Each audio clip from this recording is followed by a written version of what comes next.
Share with you a little bit about my story.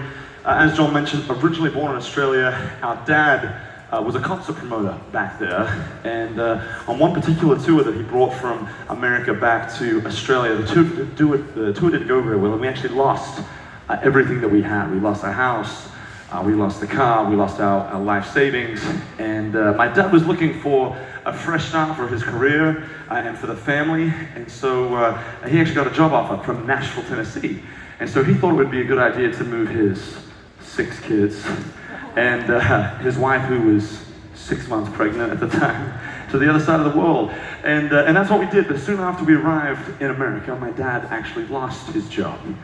And so we're straight on the other side of the world, no friends, no family. We didn't have any money at all. I mean, we were sleeping on beds made out of clothes.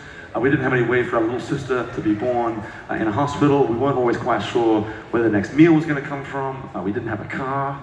And so we didn't know what else to do other than just gather around in our furnitureless living room and just start praying for these essential things in life. And we got to see God do some amazing, amazing things during that time. Some folks found out that we didn't have any furniture, and literally like 2 weeks later, they brought 2 box trucks full and furnished our entire house. That was quite remarkable, yeah. And we moved into a subdivision in the Nashville area, and I think some of the neighbors realized, 7 kids, life was tough for us, so they just started dumping grocery bags full of groceries on our doorstep. And I went to Mom and Dad, and I was like, I like these Americans, they give us food, I think that we should stay here,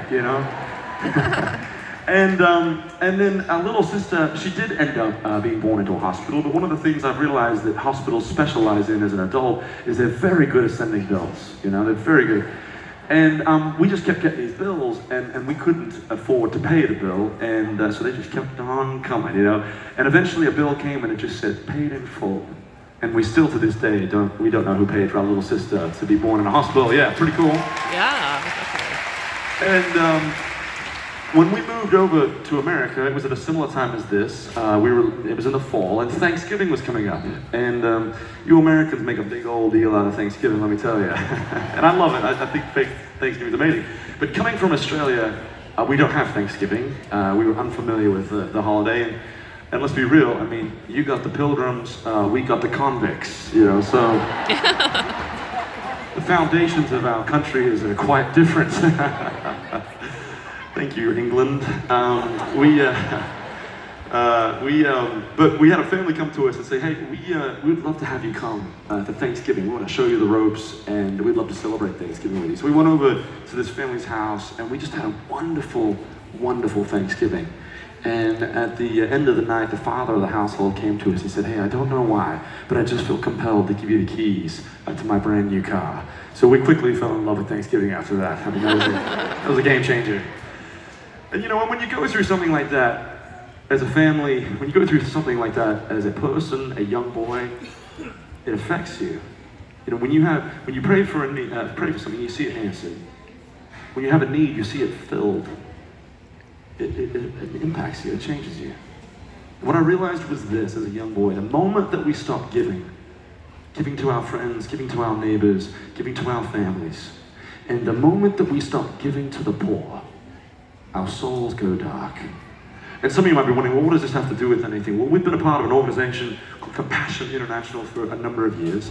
And Compassion International is a child sponsorship program that specializes in reversing the cycle of poverty in third world countries. It believes that by pouring into the youth of these countries, that they'll be able to raise up the next Mother Teresas, the next Billy Grahams, the next prime ministers, presidents, senators, and they'll be able to transform these countries from the inside out. And I heard a very cool story about a young boy whose name was Richmond. And Richmond was born in Uganda, and he was actually born into a fairly affluent family. But at a very young age, Richmond's father was murdered. And with that murder went all of the provision for the family. And Richmond and his family, they were forced to move into the slums. And I don't know if you guys have been on trips and experienced the slums, but slums, it's just unthinkable difficulty 24/7. Just unthinkable struggle. And as soon as Richmond's mother found herself in this situation, she started asking herself, how do I get my family out of this? How do I get my family out of poverty? And she heard about the local Compassion International project, and Richmond was actually accepted into that program. He was in that program for a number of years and ended up graduating with the equivalent of a high school diploma. He then went out and got his bachelor's degree over there, and he came to the States and got his master's at the Moody Bible Institute in Chicago. And then I heard that this boy, who was now a man, just graduated with his doctorate right here in the United States of America. Isn't that cool? Ooh, yeah. And the most challenging aspects of Richmond's story is this. The person who sponsored Richmond was a 15-year-old little girl who said to herself, hey, you know what, I babysit for enough hours every month and I can afford to sponsor a child. And because of that one girl's decision, we are now seeing ripple effects take place all across the world, because Richmond has now gone back to Uganda and is planting churches and shepherding pastors and doing absolutely remarkable things, all because the one little girl said, I can do something. I can make a difference. So in just a few moments, we're going to have some Compassion International volunteers come throughout this arena here. And they're going to have these things called child packs. And I want to read to you about this child that I have here in my hand. This is little Trevor. And Trevor, he lives in Uganda. And he's a highly vulnerable child. And I'll explain to you what that means here in a second. But it says, Trevor, you can read up a little bit about their story in the bottom here. It says, Trevor lives with his mother. His mother is sometimes employed as a farmer. Trevor helps his mother by working in the kitchen, running errands, and washing clothes. And when they say they live in a highly vulnerable area, there's a good chance that Trevor's father will have been taken by some sort of violence. It also says here that his mother is sometimes employed as a farmer, but there's probably 5, 6, 7 other kids in this household. And so as you can imagine, the need is just insane. And for some of you here tonight, you might be thinking to yourself, oh look, I love the thought of Compassion International, but I just can't afford it. And here's what I would say to you. If you were to get together with just 2 friends tonight, it'd be about $12 a month, and you have a child's life just like Trevor's, changed for forever.